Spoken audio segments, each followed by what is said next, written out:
Hi అండి. నమస్తే. ఈరోజు వీడియోలో బేకరీ స్టైల్‌లో ప్లమ్ కేక్ చేసి చూపిస్తున్నా. ఇంట్లోనే చాలా ఈజీగా, సింపుల్‌గా చేసుకోవచ్చండి. బేకరీ స్టైల్ ఎలా ఉంటదో ఇంట్లో కూడా అచ్చం అలానే చేసుకోవచ్చు. చాలా చాలా బావుంటది. నార్మల్ కేక్స్‌తో కంపేర్ చేస్తే ప్లమ్ కేక్ కూడా చాలా స్పాంజీగా ఉంటదండి. పిల్లలైతే భలే ఇష్టంగా తింటారు. క్రిస్మస్ వచ్చేస్తుంది కదండీ! క్రిస్మస్ అనంటే మనకు గుర్తొచ్చేది కంపల్సరీ ప్లమ్ కేక్. బేకరీలో కొనుక్కునే పని లేకుండా ఇంట్లోనే టేస్టీగా చేసుకోవచ్చండి. ఇంకా లేట్ చేయకుండా ఈ ప్లమ్ కేక్ ఎలా చేయాలో ఒకసారి చూద్దాం రండి. ఇప్పుడు ప్లమ్ కేక్ రెడీ చేసుకోవడానికి ముందుగా ఆరెంజ్ జ్యూస్ తీసుకోండి. ప్లమ్ కేక్ చేసుకోవడానికి ఆరెంజ్ జ్యూస్ కానీ, గ్రేప్ జ్యూస్ కానీ కంపల్సరీ ఉండాలండి. అప్పుడే ఫ్లేవర్ వచ్చి టేస్ట్ చాలా బావుంటది. నేనైతే 2 వరకు ఆరెంజ్ తీసుకున్నానండి. బయట మార్కెట్‌లో దొరుకుతది కదా! ఆరెంజ్ అయినా తీసుకోవచ్చు. లేదు అంటే రెడీమేడ్ ఆరెంజ్ జ్యూస్ అయినా తీసుకోవచ్చు. ఇలా ఆరెంజ్ జ్యూస్ అయితే నేను 2 కప్స్ వరకు తీసుకున్నానండి. ఆరెంజ్ జ్యూస్ వేసుకున్నాక పావు కప్పు బాదం పప్పు ఇలా ముక్కల్లా కట్ చేసుకోవాలి. పావు కప్పు జీడిపప్పు ముక్కల కింద కట్ చేసుకోండి. డ్రై చెర్రీస్ ఉంటాయి కదండీ! అవి కూడా వేసుకోండి. పావు కప్ కిస్మిస్, ఇంకొక పావు కప్పు వరకు టూటీ ఫ్రూటీస్ వేసుకోవాలి. మీ దగ్గర ఏ నట్స్ ఉంటే అవన్నీ వేసుకోవచ్చండి. ప్లమ్ కేక్ అంటేనే ఎక్కువ డ్రై ఫ్రూట్స్ ఉండాలి. అప్పుడే టేస్ట్ బావుంటది. ఇలా నట్స్ అన్నీ వేసుకున్నాక ఆరెంజ్ జ్యూస్‌లో కలిసేలా కలుపుకొని ఒక 12 అవర్స్ వరకు పక్కన పెట్టుకోవాలి. ఈ జ్యూస్‌లో నట్స్ అన్నీ నానితే అప్పుడు కేక్ టేస్ట్ అనేది చాలా బావుంటది. 12 అవర్స్ పెట్టుకున్నప్పుడు మాత్రం ఫ్రిడ్జ్‌లోనే పెట్టుకోవాలండి. బయట మాత్రం అస్సలు పెట్టకూడదు. ఇలా మూత తీసుకొని చూసారు కదా! 12 అవర్స్ అయ్యాక ఆరెంజ్ జ్యూస్ మొత్తం నట్స్‌కి పట్టి ఇలా దగ్గరికి అబ్జార్బ్ అయిపోద్ది. ఇలా ఒకసారి కలుపుకున్నాక ఇప్పుడు పక్కన పెట్టుకోండి. ఇప్పుడు క్యారమెల్ రెడీ చేసుకోవాలి. ఇప్పుడు క్యారమెల్ రెడీ చేసుకోవడానికి స్టవ్ ఆన్ చేసి పాన్ పెట్టుకున్నాక ముందుగా ఒక కప్పు వరకు షుగర్ తీసుకోండి. ఇలా ఒక కప్పు షుగర్ తీసుకున్నాక మనం పాన్‌లో హాఫ్ కప్పు వరకు వేసుకోండి. మిగిలిన హాఫ్ కప్ పక్కన పెట్టుకోవాలి. ఇప్పుడు స్టవ్ మీడియం ఫ్లేమ్‌లో పెట్టుకొని క్యారమెల్ షుగర్‌ని రెడీ చేసుకోవాలి. ఇలా క్యారమెల్ షుగర్‌ని రెడీ చేసుకున్నాక ఇదే టైంలో ఒక హాఫ్ కప్పు వరకు వాటర్ తీసుకొని కొంచెం కొంచెం వేసుకుంటూ ఉండాలి. అప్పుడే మనకి క్యారమెల్ షుగర్ కూడా కంప్లీట్ బ్రౌన్ కలర్‌లోకొస్తది. ఒకేసారి వేయకండి. ఇలా కొన్ని కొన్ని వేసుకుంటూ క్యారమెల్ షుగర్‌ని లిక్విడ్ లాగా ఫార్మ్ చేసుకోవాలి.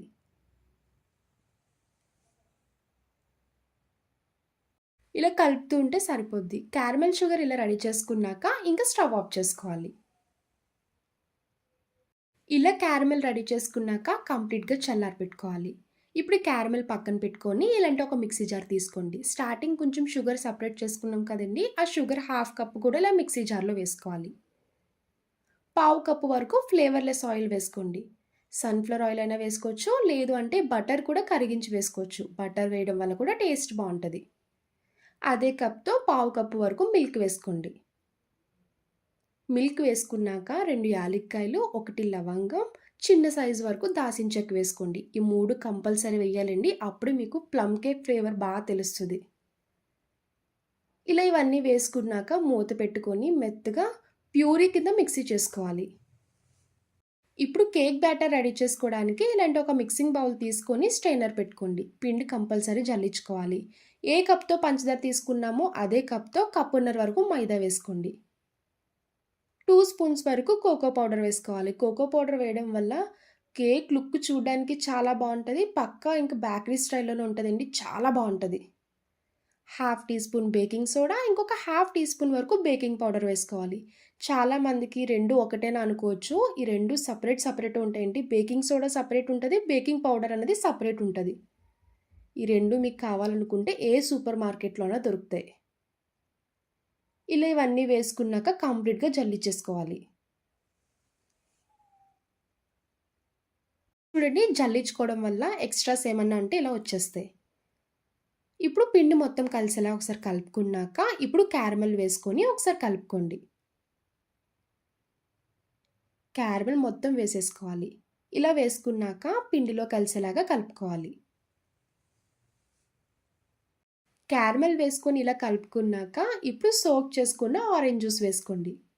అన్నీ ఒకేసారి వేసుకోకూడదండి. ఇలా ఒక్కొక్కటి వేసుకోవాలి. 1 బై 1 వేసుకుంటూ కలుపుకుంటేనే బాగా మిక్స్ అవుతది. ఇప్పుడు లాస్ట్‌లో మిక్సీ చేసుకున్న షుగర్ సిరప్ వేసుకోవాలి. ఇలా వేసుకున్నాక బ్యాటర్ మొత్తం కలిసేలా కలుపుకోండి. మీరు నార్మల్ కేక్స్ చేసుకున్నప్పుడు బ్యాటర్ కన్సిస్టెన్సీ అనేది రిబ్బన్ కన్సిస్టెన్సీ వచ్చే వరకు కలుపుకుంటాం కదా! ఈ ప్లమ్ కేక్ మాత్రం రిబ్బన్ కన్సిస్టెన్సీ మీద కొంచెం థిక్ రావాలి. చూసారు కదా! కన్సిస్టెన్సీ ఈ విధంగా ఉంటే మీకు కేక్ కూడా పొంగుతుంది. ఫ్లఫీగా వస్తది. ఈ మెజర్‌మెంట్స్‌తో చేశారంటే మీకు కేక్ చాలా వస్తదండి. కన్సిస్టెన్సీ కూడా ఇలా ఉంటేనే చాలా బావుంటది. ఇలా కలుపుకున్నాక ఇప్పుడు పక్కన పెట్టుకోండి.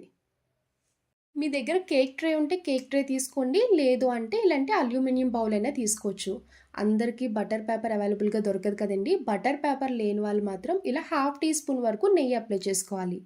నెయ్యి అప్లై చేసుకున్నాక హాఫ్ టీ స్పూన్ వరకు మైదా వేసుకోండి.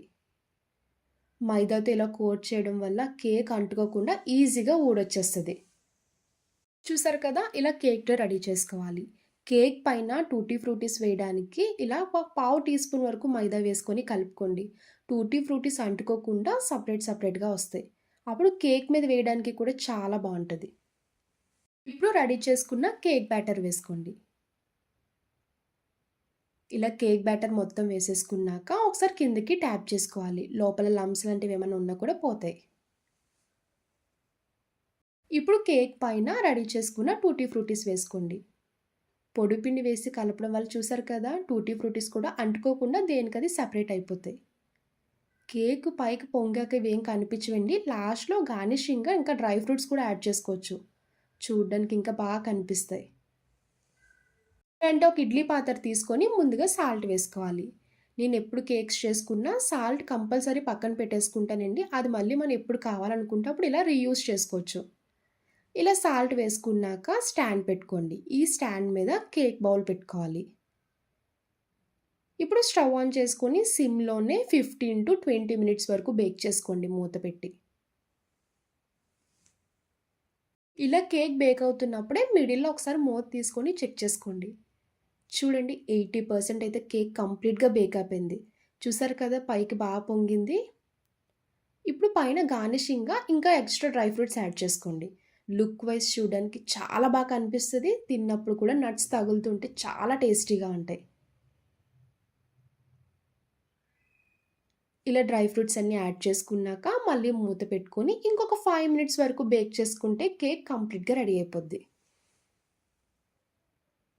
నాకైతే కేక్ బేక్ అవ్వడానికి 25 మినిట్స్ పట్టిందండి. చూసారు కదా! కేక్ అయితే కంప్లీట్‌గా రెడీ అయిపోయింది.